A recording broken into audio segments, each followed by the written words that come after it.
गर्दनीबाग धरना स्थल पर वार्ड सचिव की जनसंख्या इस बार फिर से बढ़ने वाली है। आपको बता दें, 1 साल पहले यही वार्ड सचिव था, यही गांधी मैदान, माफ कीजिएगा, धरना स्थल गर्दनीबाग था, जहां पर लाखों लाख की संख्या थी और हुजूम ऐसा था कि लग रहा था कि बिहार सरकार को कब का पटक देगी। हालांकि ऐसा उतार चढ़ाव तो एक दिन नज़र भी आया जब बीजेपी कार्यालय के पास वार्ड सचिव की संख्या बहुत ज़्यादा उमड़ गई और बाद में प्रशासन को लाठीचार्ज करना पड़ा, जिस लाठीचार्ज के बाद अमूमन दोनों तरफा चोट लगी। वार्ड सचिव को बेरहमी से पीटा गया, जिसके बाद लगातार उनकी विपक्षी दल के नेता यानी उस वक्त माननीय उप मुख्यमंत्री तेजस्वी यादव, जो उस वक्त प्रतिपक्ष के नेता थे, उन्होंने बहुत सारे वादे किए थे कि अब ऐसा नहीं चलेगा, ये बिहार है, ये बिहार की जनता का बिहार है।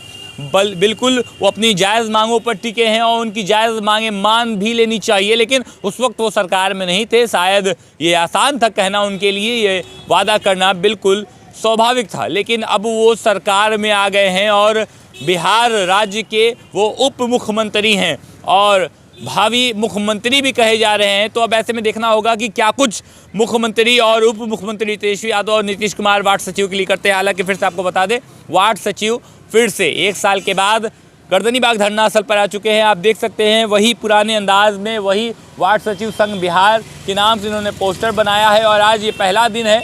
पटना से लेकर गर्दनीबाग में अनिश्चितकालीन धरना प्रदर्शन करेंगे। इनकी 3 मुख्य मांगे हैं। पंचायती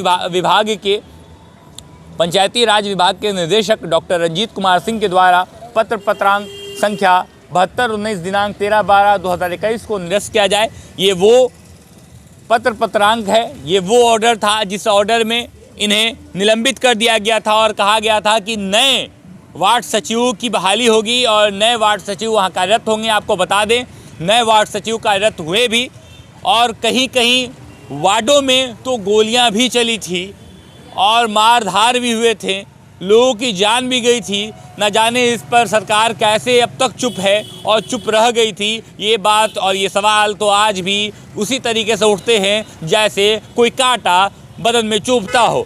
उसके बाद इनका एक अनुभव एवं कार्यकुशलता के आधार पर पूर्व से कार्यरत वार्ड सचिव को पुनः रखा जाए। यानी दूसरी मांगे जो है उससे साफ ये कहा जाते हैं कि हमारा जो एक्सपीरियंस है उससे आपको फ़ायदा हुआ था, तभी तो आपने 7 निश्चय योजना की वाहवाही लूटी थी। अब आप फिर से हमें रख लीजिए, फिर से आप वाहवाही लूट लीजिए। आप ऐसा ही ना कीजिएगा कि हमारा महीना नहीं दीजिएगा, चलेगा, लेकिन कम से कम आप हमें रख लीजिए। हम एक्सपीरियंस वाले हैं और हमारे एक्सपीरियंस से आप वाहवाही लूटते हैं जनाब, तो आप हमको रख लीजिए वापस से। तीसरा, पूर्व के नेता प्रतिपक्ष वर्तमान के उप मुख्यमंत्री, बिहार के भविष्य के मुख्यमंत्री माननीय तेजस्वी प्रसाद यादव जी के द्वारा गर्दनीबाग धरना स्थल पर किए गए वादे के मुताबिक वार्ड सचिव को स्थायी किया जाए। मैंने ये पहले भी आपको पढ़कर बता दिया है और आपको इससे पहले भी इसके बारे में बता दिया है कि उस वक्त कितने आसान थे और प्रोटोकॉल की दुनिया में अगर देखा जाए तो वो कितने मुश्किल होंगे, ये जग जाहिर है और साफ नज़र आने वाला भी है। ये चेतावनी भी है और एक संदेश भी है कि कहीं ना कहीं अगर इस बार माननीय उप मुख्यमंत्री तेजस्वी यादव गड़बड़ाए तो इन लोगों की संख्या कम नहीं है, 1,14,791 की संख्या है। और आखिरी 27/12/2021 को वार्ड सचिव के द्वारा किए गए धरना प्रदर्शन में बिहार सरकार द्वारा वार्ड सचिव के ऊपर दायर मुकदमा को बिहार सरकार वापस ले। आपको बता दें, लाठियाँ चली थी, सर फटे थे, लोगों को चोटें आई थी, औरत को भी पीटा गया था, औरत को मर्द पुलिस के द्वारा भी पीटा गया था। उस वक्त छोटे छोटे बच्चे जिन औरतों के साथ आए थे उन्हें भी चोटें आई थी, लेकिन यहाँ तक सरकार ने हद नहीं किया था। सरकार ने उस बाबत धरना या उग्र प्रदर्शन के बाद उन पर FIR कर दिया था, जिस FIR को लेकर ये आज भी रोते हैं और आज भी अफसोस करते हैं कि एक वार्ड सचिव की क्या ज़िंदगी है कि हम लोगों ने लगातार काम भी किया, सरकार को अपना समय भी दिया और सरकार वापस पुनः लाठियों के बाद FIR यानी मुकदमा दर्ज करा देती है। हाँ, हालांकि ये लोग इस बार अलग मूड से हैं, लोग इस बार वादे से हैं। आप देख सकते हैं संख्याएं अभी भले ही कम हो, लेकिन संख्याएं आपको याद दिला दें,